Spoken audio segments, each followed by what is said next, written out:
ماذا يوجد خلف السافانا التي يعرفها الجميع؟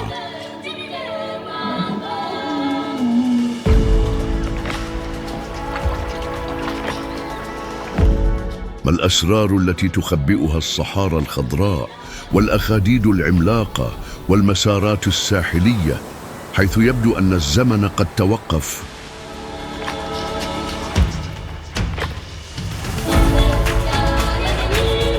جنوب أفريقيا ليست فقط موطن السفاري، إنها فسيفساء حية من مناظر طبيعية خفية ومنحوتات طبيعية وأماكن لا تصلها السياحة التقليدية أبداً. مرحباً بكم في عجائب جنوب أفريقيا.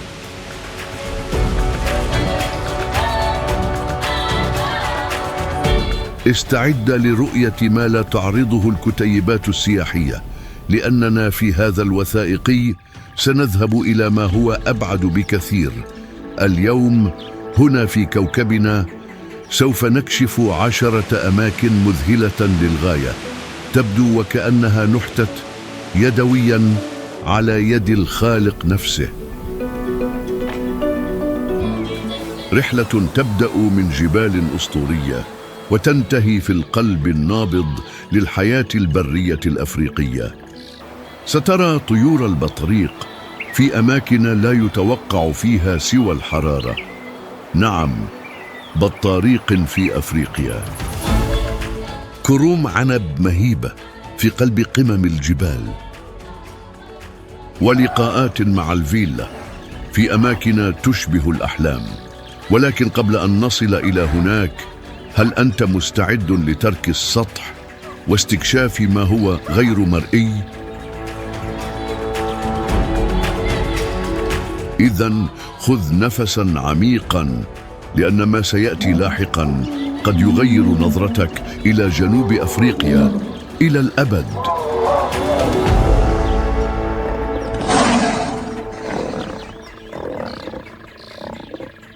جنوب أفريقيا أرض من التناقضات، أوركسترا جغرافية حيث تتعايش الصحارى والمحيطات والجبال والسافانا في تناغم واحد.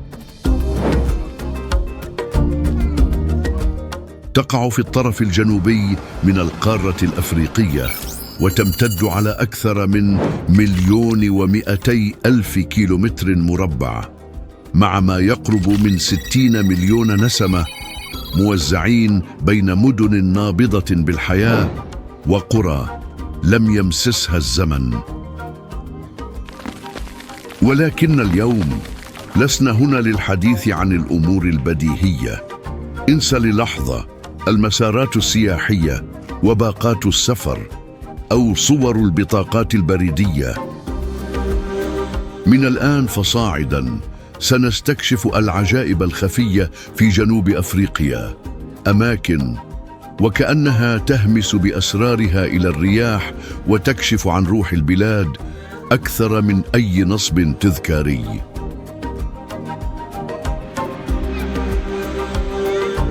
من جبل الطاولة الشامخ الذي يراقب كيب تاون كعملاق نائم، إلى الهاوية الهائلة في وادي نهر بلايد، حيث نحتت الطبيعة الفن في الحجر الحي.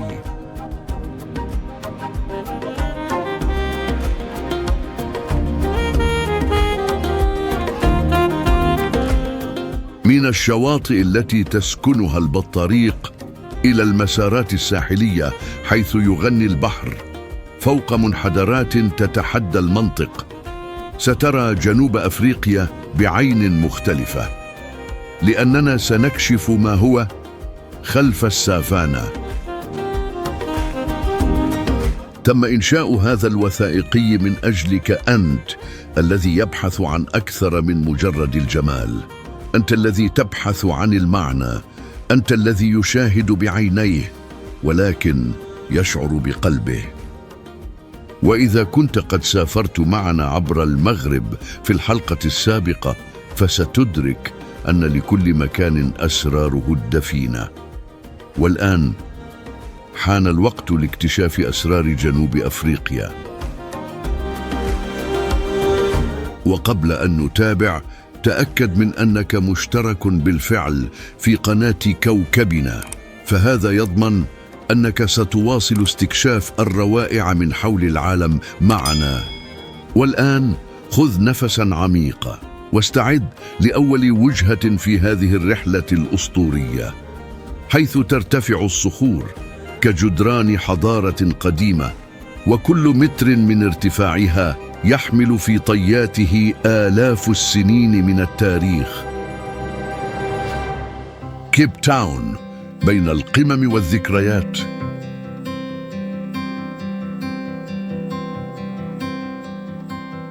في جنوب القارة الأفريقية تغمرها مياه الأطلسي والهندي، تنهض مدينة وكأنها نحتت بالشعر، المدينة العظيمة كيب تاون. مع عدد سكان يزيد قليلاً عن 4 ملايين نسمة، تعد هذه الجوهرة الجنوب أفريقية على بعد حوالي 1400 كيلومتر من العاصمة بريتوريا، وعند كل منعطف تكشف مناظر تتحدى المنطق. من هناك من الأعلى تشرف جبال مسطحة على كل شيء. جبل الطاولة بارتفاعه الذي يبلغ 1086 متراً يسيطر على المشهد وكأنه يحمي المدينة بذراعين غير مرئيين. تم إعلان هذا الجبل كواحد من عجائب الطبيعة ال7 في العالم، ويحيط به ضباب مفاجئ يسميه السكان المحليون مفرش الطاولة، رقصة من الغيوم تغطي وتكشف كالسحر. من قمة الجبل تنفتح الرؤية كلوحة حية، تنبض المدينة في الأسفل وتتلألأ الخليج كمرآة، ويبدو الأفق بلا نهاية.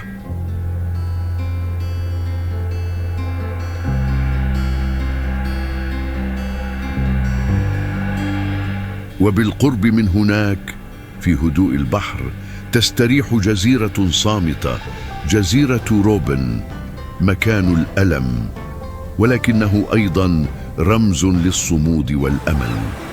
في هذا الجزء الصغير من الأرض أمضى نيلسون مانديلا 18 عاماً من حياته مسجوناً لأنه ناضل من أجل المساواة، واليوم أصبحت الجزيرة من مواقع التراث العالمي لليونسكو ورمزاً للحرية.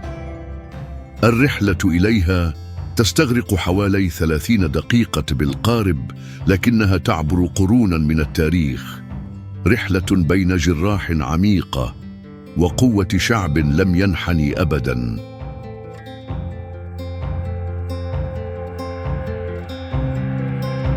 وعند العودة إلى القارة يعد واجهة في آند إيه البحرية من أكثر الأماكن حيوية في المدينة، ميناء قديم تحول إلى مركز ثقافي وطهوي وفني.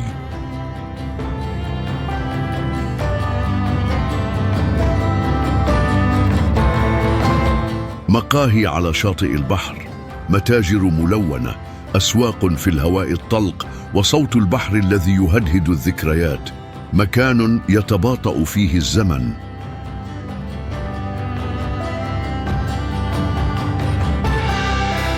ولكن ربما ما يجعل كيب تاون لا تنسى ليس ما تظهره، بل ما تشعرك به، مزيج من الحنين والانبهار يبقى حتى بعد مغادرتك لها.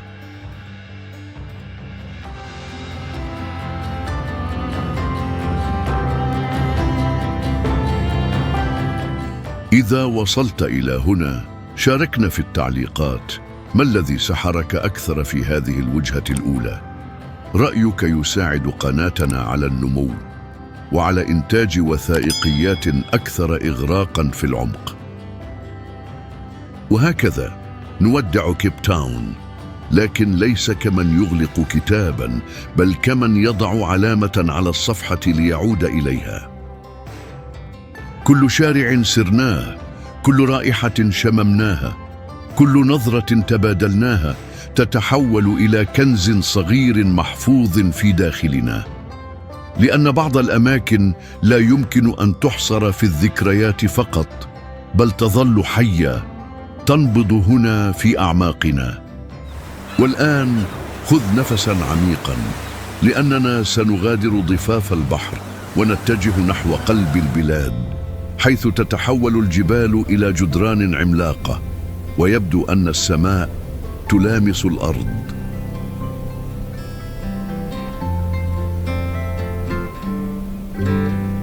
جبال دراكنسبرغ، حيث تلامس الأرض السماء.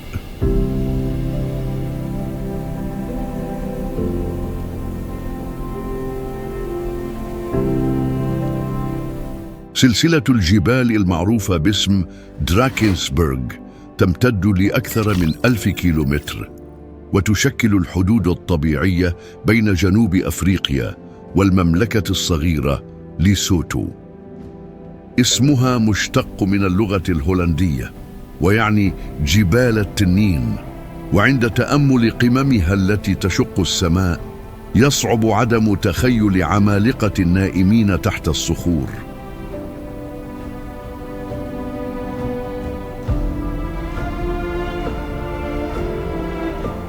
نحن في منتزه أوخالامبا دراكنسبرغ الوطني، المدرج كموقع تراث عالمي للبشرية بسبب ثرائه البيئي والروحي. هنا يقترب الارتفاع من 3500 متر.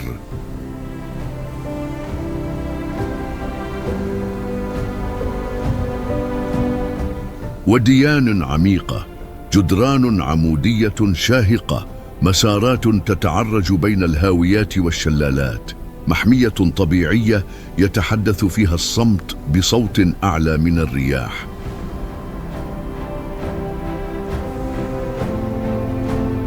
من بين أكثر المشاهد غرابة يوجد المدرج الطبيعي، جدار نصف دائري من الصخور بعرض 5 كيلومترات، وواحدة من أكثر الإطلالات روعة في القارة بأكملها.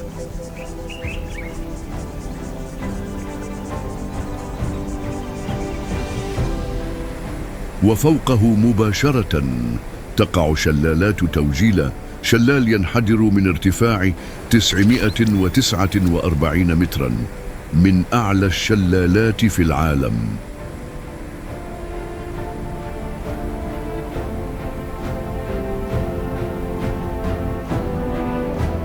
في فصل الشتاء تكتسي الجبال بلمسة غير متوقعة. الثلوج، نعم، ثلوج في أفريقيا، تباين يدهش ويحرك المشاعر. وتضم المنطقة أيضا فنونا صخرية تركها شعب وسان، السكان الأوائل للجنوب الأفريقي، رسومات يعود تاريخها لأكثر من 4000 سنة، توثق طقوسا وصيدا ومعتقدات قديمة. كل خط هو صوت من الماضي يتردد صداه في الحجارة، ويذكرنا أنه حتى أمام هذا الاتساع فإن الروح البشرية دائما ما تترك بصمتها. استكشاف جبال دراكنسبرغ هو أكثر من مجرد المشي بين الجبال، إنه عبور داخلي وغوص في مناظر تثير الصمت والخشوع. إذا كنت تستمتع بهذا الوثائقي، اضغط على زر الإعجاب الآن، فهذا يظهر لنا أن من المجدي الاستمرار في كشف أماكن كهذه، مخفية، مقدسة، لا تنسى.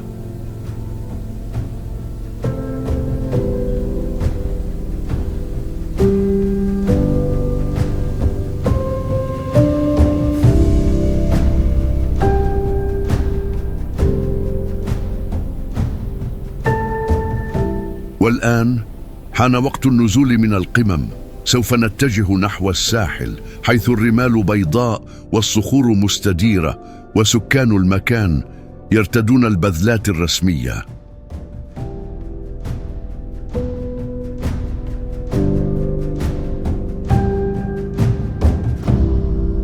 شاطئ بولدرز، بطريق على الرمال البيضاء.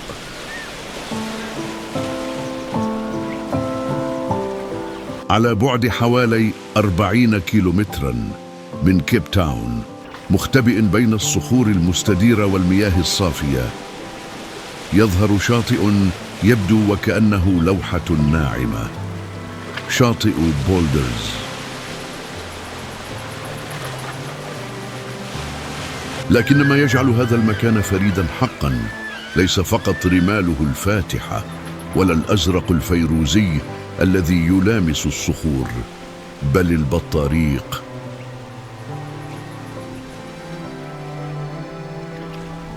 نعم، بطاريق في أفريقيا يمشون بخطى بطيئة وعيونهم يقظة وسط حرارة تتناقض مع بدلاتهم الرسمية.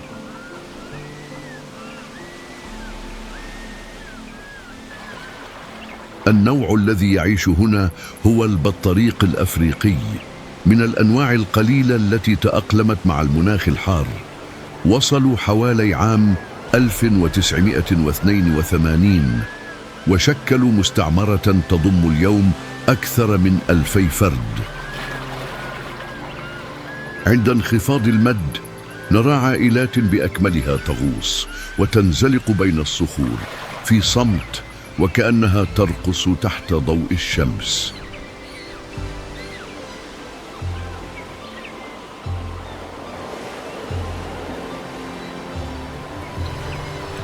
يبلغ طول البطريق الأفريقي حوالي 60 سنتيمترا، وقد يعيش حتى 20 عاما في البرية، وناداؤه يشبه نهيق الحمار.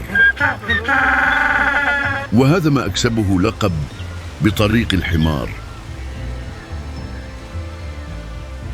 يتناوبون بين الغطس السريع والمشي المتعثر على الصخور، لكن أكثر ما يثير الإعجاب هو غريزتهم في حماية صغارهم. درسوا في الرعاية في كل حركة.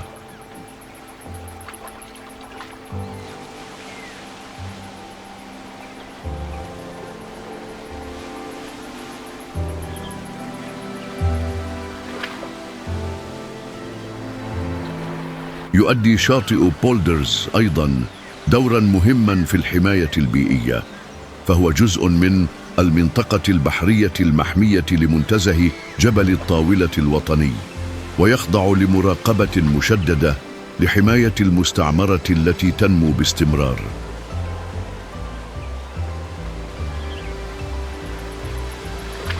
المشي عبر الممرات المرتفعة يتيح المراقبة دون تدخل، درس حي في التعايش بين الإنسان والطبيعة.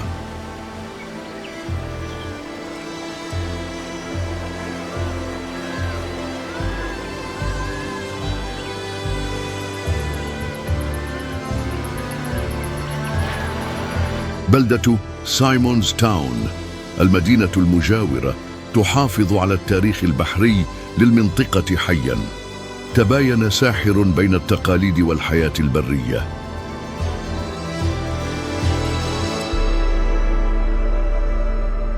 في محمية بولدرز الطبيعية يبدو أن الزمن يتوقف. صوت الأمواج وعطر البحر وصمت البطاريق يخلقون سلاماً لا يمكن شرحه.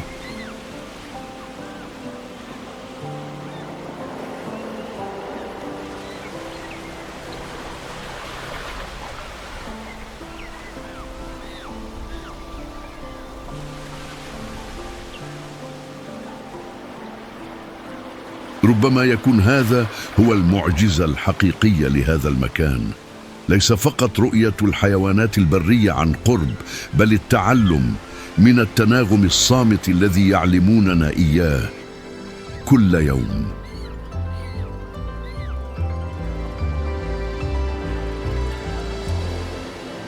الطبيعة عندما تسمح لنا بالاقتراب بهذا الشكل فهي تدعونا أيضاً لنصغي أكثر، لنشعر، لنستنشق، لنتأمل في صمت.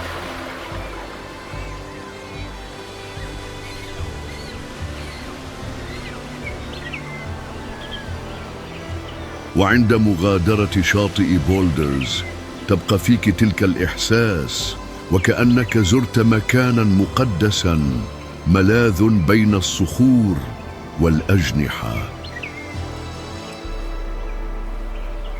إذا وصلت إلى هنا شاركنا في التعليقات أكثر ما أدهشك في هذه الوجهة. تفاعلك يساعد كوكبنا على النمو ويأخذك في رحلات جديدة مذهلة. ابق معي لأن وجهتنا القادمة تتحول فيها الرمال إلى سافانا وتتحول الخطى الرقيقة إلى آثار قوية. حان الوقت للدخول إلى أرض العمالقة.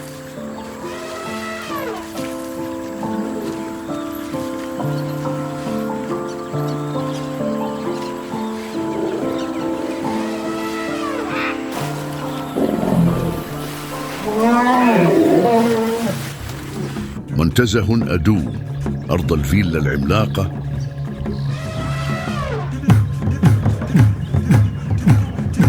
يقع في مقاطعة كيب الشرقية، ويحتضن منتزه أدو الوطني أكبر عدد من الفيلا في جنوب أفريقيا. أكثر من 600 فيل يعيشون بحرية.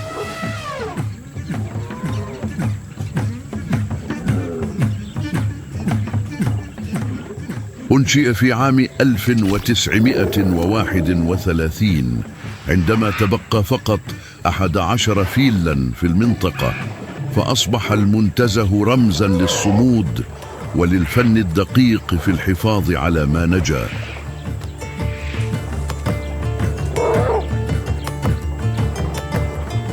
اليوم يمتد أدو على مساحة تزيد عن 1600 كيلومتر مربع، ويحتضن تنوعا من المناظر الطبيعية من السافانا الجافة إلى الغابات الكثيفة والكثبان الساحلية. لكن في الحقول المفتوحة تحت سماء لا نهاية لها تسير العمالقة بخطى ثابتة، ولكنها مفعمة بلطف قديم.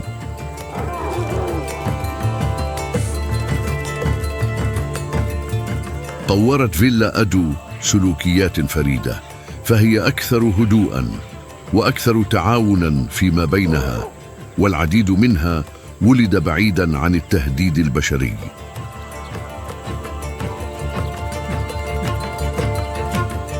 المشي في المنتزه خلال سفاري هو بمثابة الشهادة على الحياة في أنقاها، وعندما يظهر أول فيل يبدأ كل شيء في التباطؤ. الزمن يتوقف والقلب يصغي.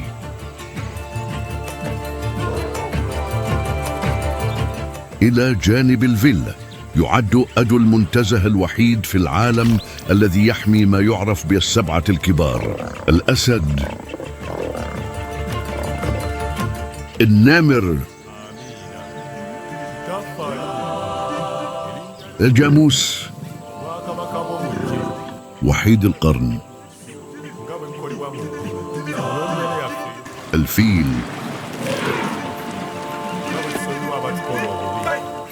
القرش الأبيض، والحوت الصائب.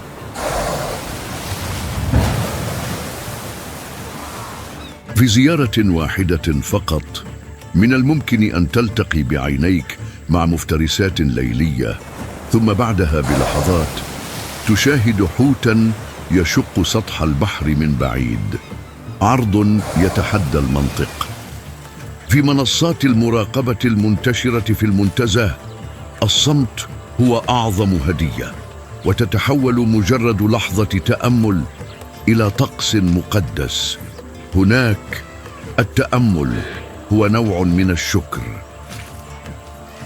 عند الغروب تغوص أشعة الشمس في رؤوس الأشجار اليابسة، ويبدو أن العمالقة الذهبيين يختفون مع الأفق، لكن حضورهم يبقى في روح من رآهم. إذا كنت تستمتع بهذه الرحلة، تحقق من أنك مشترك بالفعل في القناة، وبهذا ستستمر في السفر معنا وتدعم هذا المشروع في كشف ما لا يراه الكثيرون.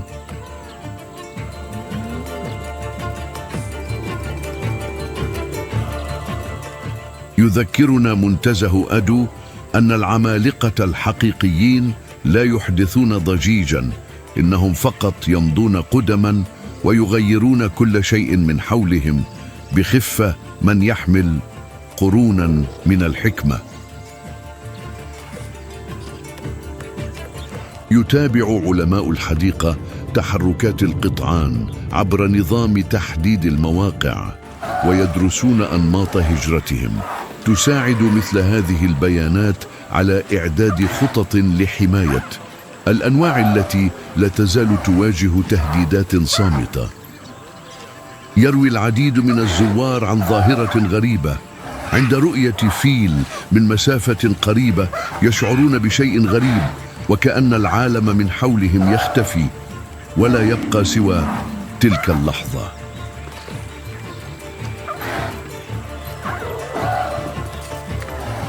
ربما لأنهم ينظرون إلينا بدون عجلة وبدون حكم، كأنهم قد فهموا كل شيء بالفعل واختاروا فقط أن يكونوا حاضرين.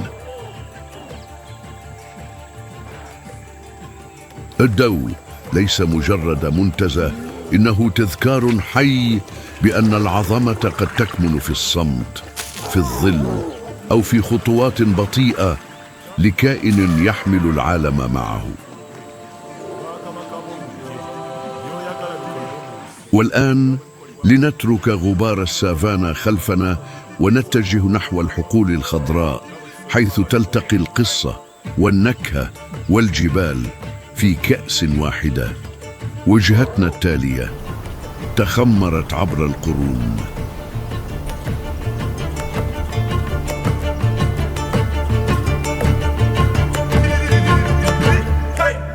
ستيلنبوش، نبيذ وجبال في تناغم.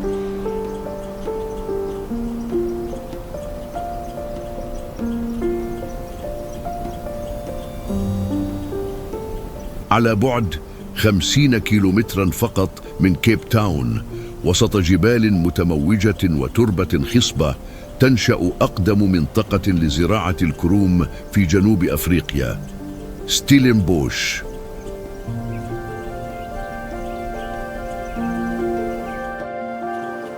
تأسست في عام 1679 على يد المستعمرين الهولنديين، ونمت ستيلنبوش تحت ظل جبال هوتنتوتس هولاند، وازدهرت بين كروم العنب والتقاليد والتاريخ.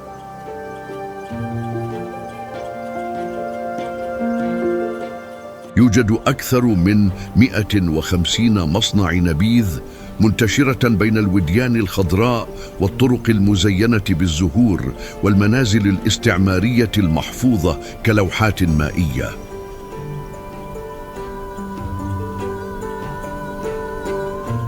من بين الأقدم نجد جروت كونستانتيا، مزرعة نبيذ تنتج منذ أكثر من 3 قرون متواصلة، حيث يحمل كل رشفة طعم. أفريقيا نضجت مع الزمن.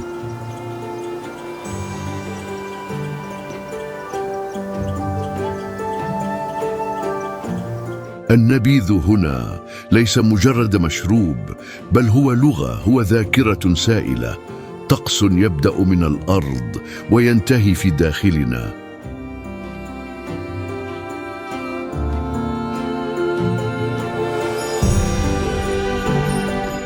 المناخ المتوسطي للمنطقة، مع صيف حار وشتاء رطب، يلائم عنب الكابرنيه سوفينيون، الميرلو والبينوتاج. والأخير هو رمز وطني للنبيذ الجنوبي أفريقي.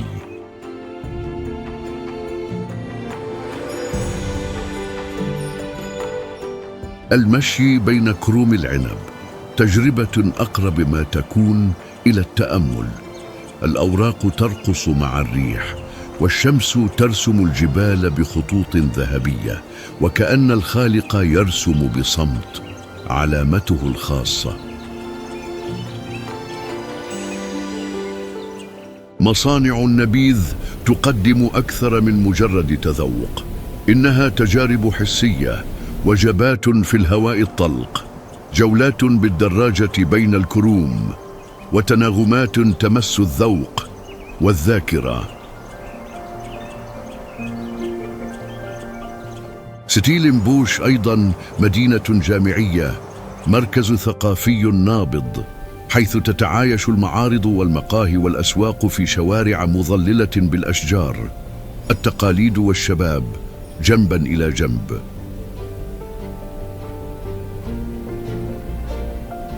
لكن ما يدهش أكثر هو أن كل شيء هناك يسير على إيقاع الطبيعة، لا شيء يسرع الزمن، لا شيء يفسد الطعم، كل شيء ينتظر ثم يزدهر. غروب الشمس فوق الجبال يصطبغ باللون البرتقالي والبنفسجي، ورائحة النبيذ تختلط بصوت الضحكات وأجراس قديمة. مساء يبدو وكأنه قصيدة.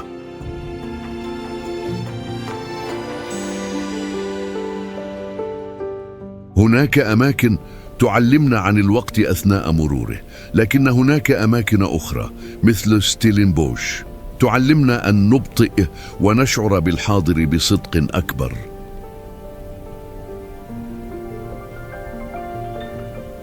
وربما لهذا السبب تقدر النبيذات القديمة كثيرا، لأنها لا تحكي فقط عما حدث، بل عن كل ما تم الشعور به أثناء الانتظار.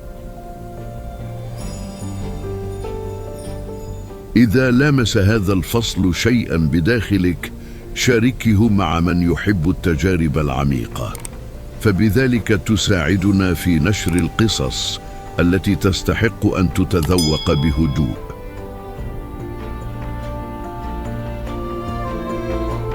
ستيلنبوش ليست فقط مكانا لشرب النبيذ، إنها مكان للاستماع إلى الأرض والإحساس بالزمن، ولرفع نخب الحياة البسيطة بلطف.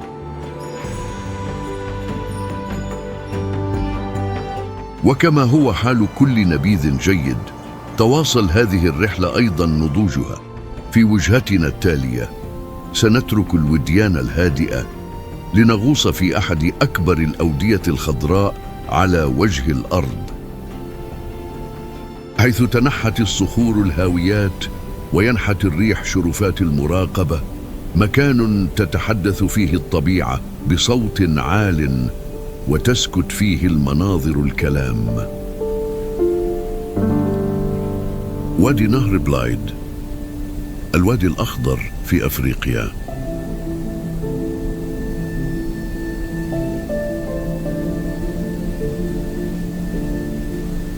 في قلب مقاطعة مبومالانجا، مختبئا بين الجبال الوعرة، يظهر أحد أكبر الأودية في العالم، وادي نهر بلايد.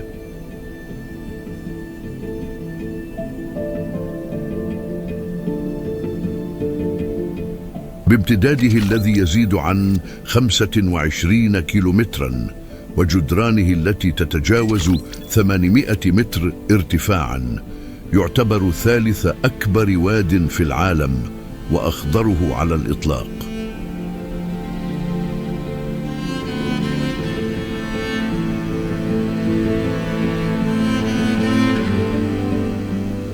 مختلف عن الأودية الجافة في أمريكا، هنا الأخضر هو السيد. الغابة الأصلية تغطي الهاويات كأنها عباءة حية، فتجعل من كل منعطف بوابة برية.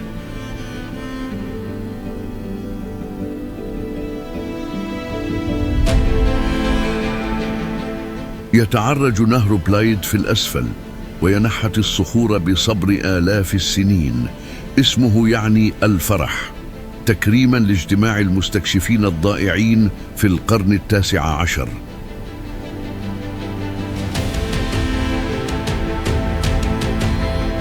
وربما هذا بالضبط ما يشعر به المرء هنا، فرح. ليس الفرح الصاخب، بل ذاك الذي ينبض في الصدر عندما تعيدنا الطبيعة إلى جوهرنا.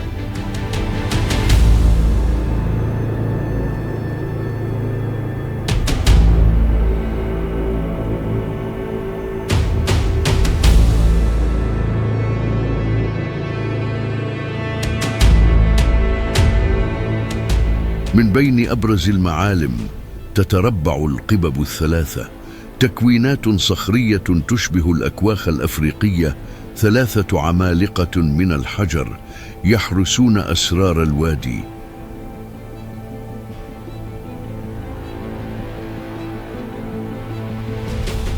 وإلى الأمام قليلا تجد نافذة الرب، نقطة مراقبة على ارتفاع يفوق 1700 متر، تقدم إحدى أوسع الإطلالات في جنوب أفريقيا بأكملها.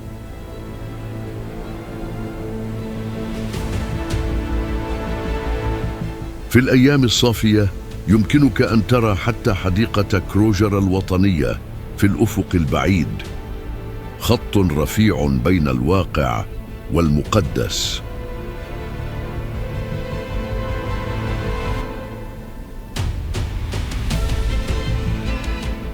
منطقة أخرى تبدو وكأنها من عالم الخيال هي حفر الحظ لبورك، تجاويف دائرية نحتتها قوة المياه، حيث تتحول الجيولوجيا إلى فن حي. المشي في هذه المسارات كأنك تعبر كواليس الزمن، كل صخرة تحمل عصورا، وكل شلال يهمس بقصة قديمة. التنوع البيولوجي هنا مدهش أيضا، قرود السامانجو، الظباء، النسور، وحتى النمور تترصد من بين ظلال الغابة. هنا كل شيء يتنفس وكل شيء يتحرك في انسجام بري. إذا كنت تستمتع بهذه الرحلة، اضغط زر الإعجاب على هذا الفيديو، فهو يساعدنا في الوصول إلى مزيد من الناس ومواصلة جلب وجهات كهذه هائلة غير متوقعة. لا تنسى، عند الغروب تلامس أشعة الشمس الجروف بأصابع ذهبية، ولمدة دقائق قليلة يبدو أن الوادي كله يشتعل في عرض لا تسعه الكلمات. في تلك اللحظة يصبح الصمت حتميا، لأن الخلق يتحدث بصوت مرتفع، وكل ما يمكننا فعله هو أن نعجب. وادي نهر بلايد لا يرى فقط بالعين، بل يشعر به بالروح، ويبقى حتى بعد أن نغادره.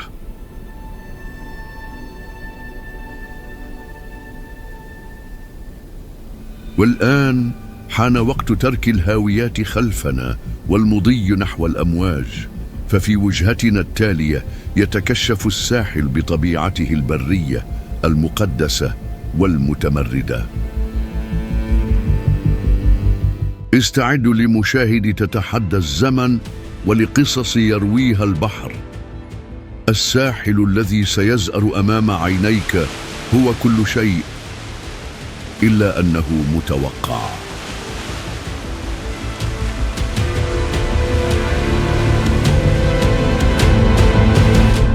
الساحل البري زئير الأمواج المقدسة.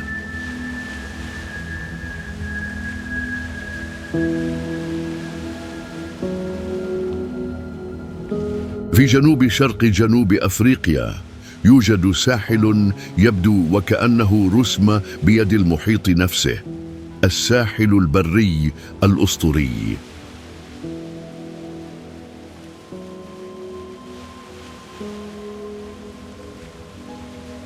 يمتد لأكثر من 250 كيلومترا، ويتميز بشواطئ نائية ومنحدرات حادة ومسارات قديمة تربط القرى بالهاويات. هنا لا يستعجل الزمن، الأمواج تضرب بعنف لكن أيضا بحكمة، وكأن كل مد هو صلاة في هيئة رغوة.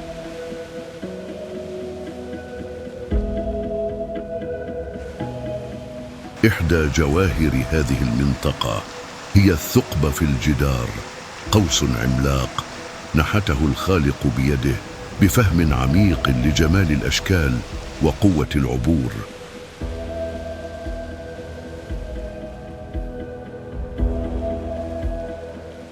يقول البعض إن صوت الأمواج هناك ليس مجرد بحر يضرب بالصخور، بل كأن الطبيعة تحكي قصصاً عن زمن كان كل شيء فيه نقياً وبكراً.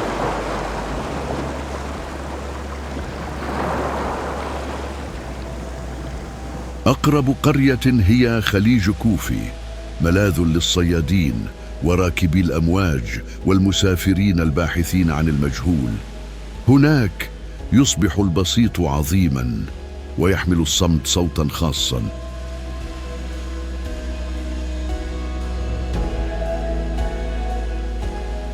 شعب خوسة، السكان الأصليون لهذا الساحل، يحملون تقاليد تتحدث مع الرياح ومع الأصداف ومع الأرواح التي تسكن الصخور.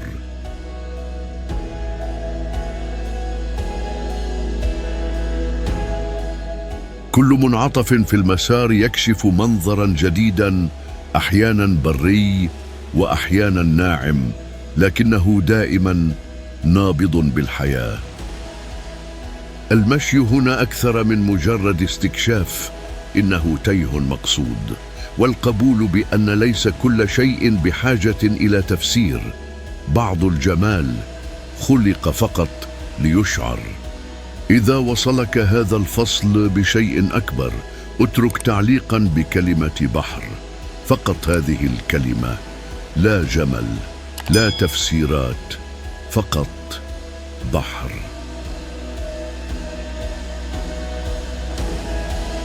عند الغروب ترسم المنحدرات ظلالا طويلة على المحيط، وتستمر الأمواج في التحطم، وكأن لا شيء يهم سوى الوجود.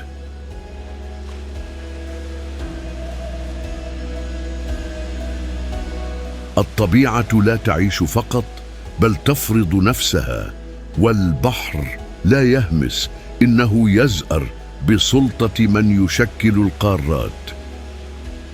عندما تصعد القمر تواصل الأمواج عملها، كأنها نحاتون ليليون يصنعون ويهدمون ويعيدون الصياغة في دورة خلق أبدية.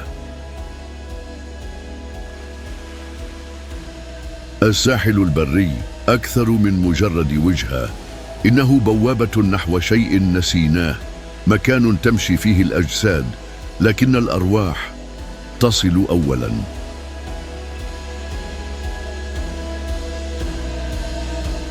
والآن نترك المحيط خلفنا ونتجه نحو الطريق، طريق أسطوري يشق الغابات الاستوائية ويكشف جسوراً فوق الهاوية. استعد لجمال مستمر، لأن في وجهتنا التالية ستتعرف إلى أجمل طريق في أفريقيا، طريق تبدو كل منعطفاته كأنها تقود مباشرة إلى المستحيل. طريق الحديقة أجمل طريق في أفريقيا.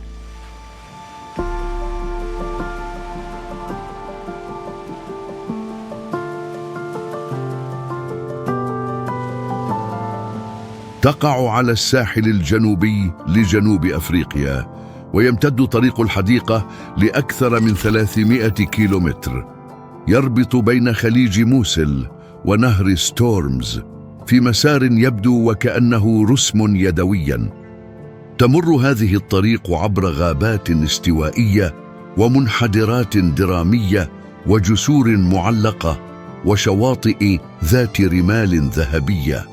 إنه مكان يمكنك فيه في يوم واحد فقط عبور أدغال لم تمس، واستكشاف كهوف ساحلية، وسماع صمت الوديان العميقة. في قلب طريق الحديقة يقع منتزه هوتسيتسي-كاما الوطني، ملاذ للتنوع البيولوجي، حيث تلتقي الأنهار بالبحر في أخاديد من الحجر الحي. هناك تقع مصب نهر ستورمز الشهيرة، واحدة من أكثر اللقاءات السينمائية بين النهر والمحيط، مع جسور معلقة تتأرجح فوق هاويات طبيعية.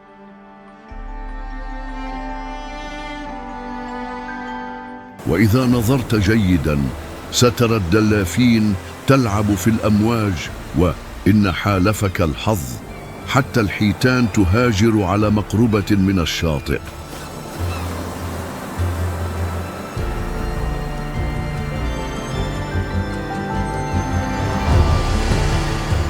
الهواء له رائحة الصنوبر والملوحة البحرية، والضوء الذي يتسلل من بين قمم الأشجار يبدو وكأنه مصفى من شيء إلهي.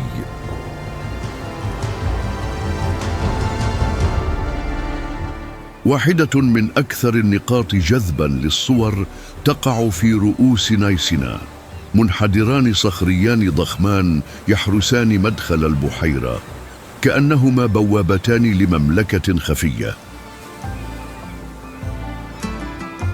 وتعرف نايسينا أيضاً بمحارها الطازج وبمسارات تكشف نقاط مراقبة خفية، حيث يبدو أن الزمن يتوقف فقط من أجلك.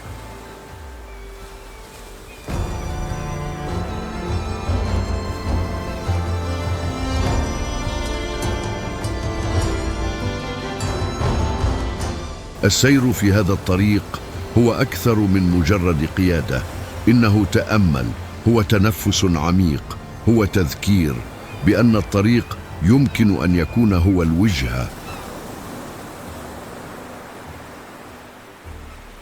وكما هو الحال مع كل شيء في جنوب أفريقيا، يحمل طريق الحديقة بين جنباته قصصاً قديمة عن شعوب وحيوانات ورياح شهدت عصوراً تمر. إذا كان هذا الجزء قد أدهشك، فتخيل ما ينتظرك على بعد كيلومترات قليلة فقط. واحد من أكثر الأماكن رمزية على وجه الأرض بانتظارك. استعد لمنظر طبيعي حيث ينتهي القارة وتلتقي المحيطات بقوة وبخشوع. في الفصل التالي ستكتشف الموقع المهيب، رأس الرجاء الصالح.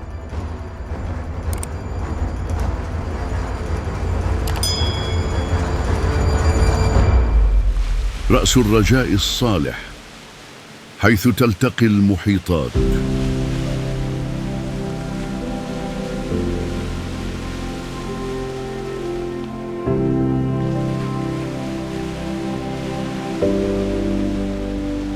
في طرف شبه جزيرة كيب، وعلى بعد حوالي 70 كيلومترا من كيب تاون، يقع أحد أكثر الوجهات رمزية في جنوب أفريقيا، رأس الرجاء الصالح الأسطوري.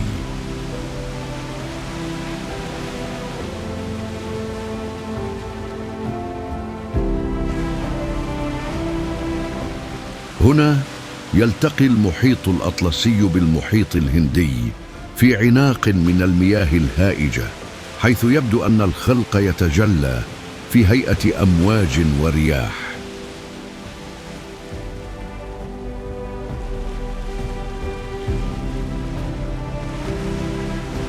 على مدى قرون خشي الملاحون هذا الرأس، لقد كان الحد الفاصل بين المعلوم والمجهول، النقطة التي تنتهي فيها الخرائط وتبدأ الأساطير.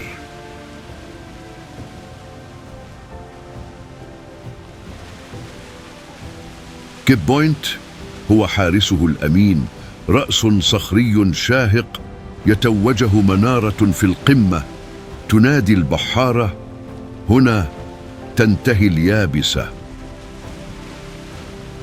ترتفع منحدرات الرأس كأنها جدران دفاعية، نحتها الخالق لحماية هذا الملاذ الطبيعي. المشهد يخطف الأنفاس، والريح تحمل حكايات من قرون ماضية.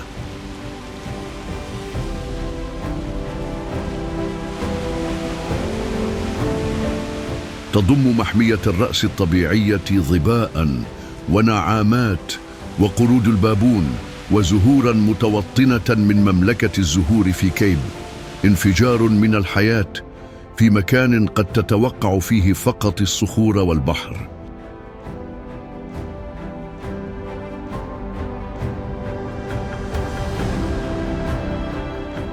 إنه مكان يتغير فيه الطقس مع كل منعطف، حيث تمزق الغيوم السماء في لحظات، ويكشف البحر عن درجات من الأزرق تتحدى الوصف. وعند القيادة على طريق تشابمانز بيك، طريق خلاب منحوت في الجروف، تدرك لماذا يطلق الكثيرون على هذا المكان نهاية العالم.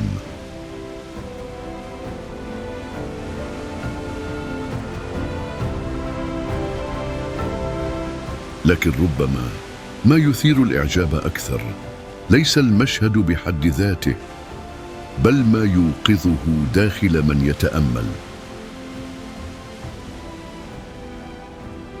خليط من التواضع والانبهار والامتنان، لأننا نعيش على كوكب منحنا الخالق فيه هذا الكم من الجمال في التفاصيل.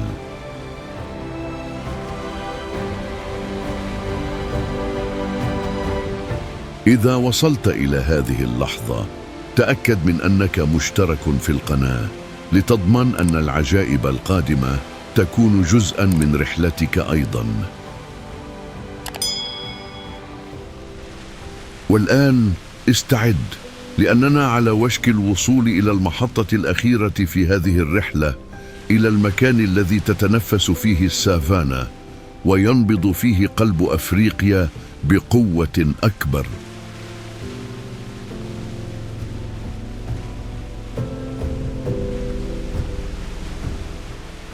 في وجهتنا القادمة ستكتشف مملكة الحياة البرية في القارة، الوجهة الأيقونية، منتزه كروغر الوطني.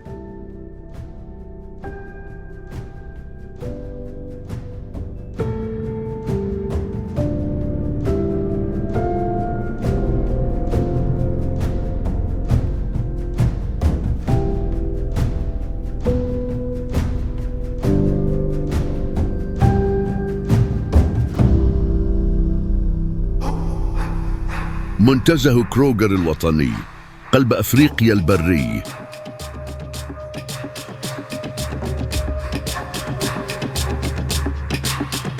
يقع في شمال شرق جنوب أفريقيا، ويغطي منتزه كروغر الوطني مساحة تقارب 20,000 كيلومتر مربع، واحد من أكبر محميات الحياة البرية على كوكب الأرض.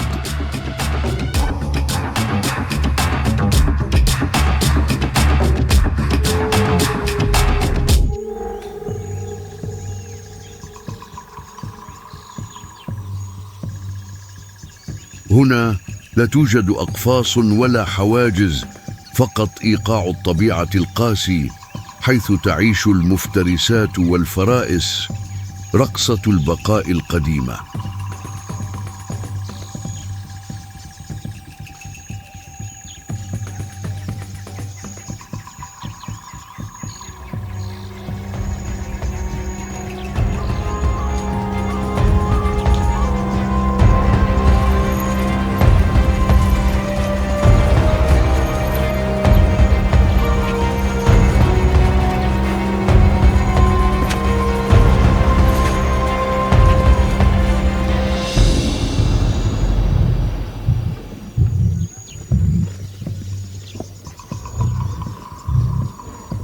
هنا موطن الخمسة الكبار الشهيرين: الأسد، النمر، وحيد القرن، الفيل،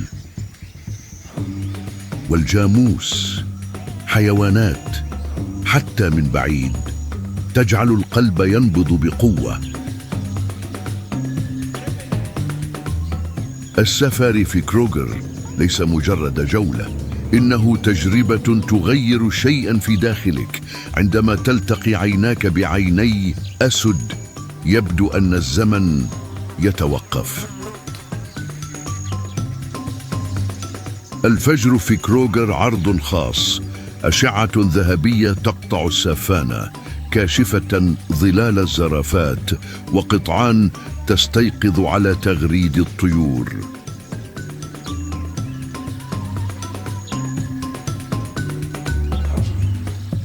وعند الغروب يتحول السماء إلى لوحة مشتعلة، وصوت الصراصير مختلطا بزئير بعيد يذكرك أنك في أرض مقدسة. لكن كروغر أكثر من مجرد حيوانات، إنه رابط مع الأرض، إنه حيث نفهم أن لكل مخلوق دورا في توازن الخلق الإلهي.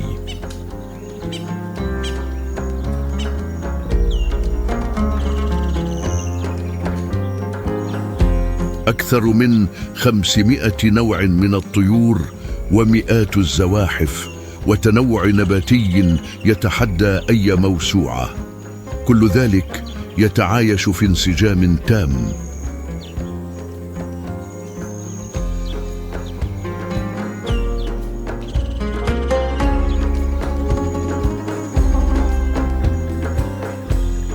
عظمة كروغر لا تكمن فقط فيما تراه، بل فيما تشعر به، في تلك الهيبة التي تنبع تلقائيا أمام الخلق الحي.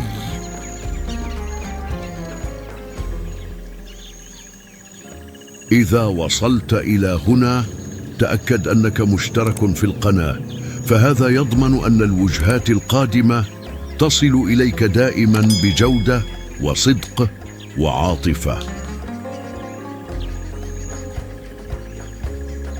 لكن انتبه، فرغم أن كروغر هو نهاية هذه الرحلة، إلا أنه أيضا دعوة لمواصلة استكشاف أماكن تتحدى المألوف.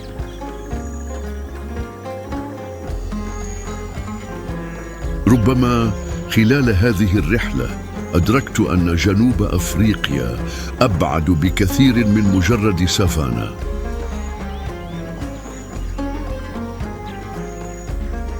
إنها مرآة للخلق، مشهد رسمه الله بأجرأ الألوان ووقع عليه في كل تفصيلة.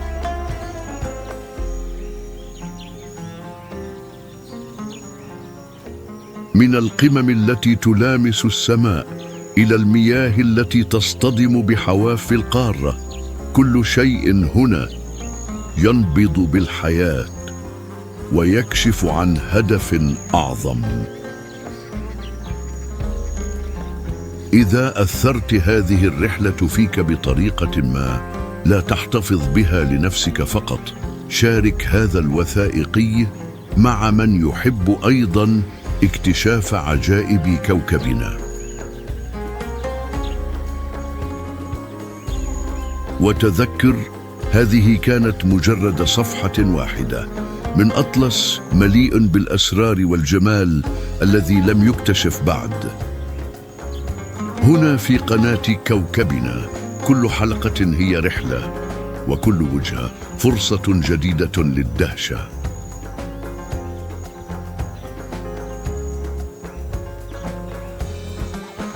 فاستمر في الاستكشاف معنا، لأن العالم مليء بأماكن خفية لا تزال تنتظر أن تخطف أنفاسك. اليوم غصنا في روح جنوب أفريقيا البرية، لكن لا تظن أن الرحلة تنتهي هنا. وجهتنا القادمة تنتظرنا عند منعطف المجهول، وأعدك لن تنظر إلى العالم بالطريقة نفسها مرة أخرى. هل ننطلق معا؟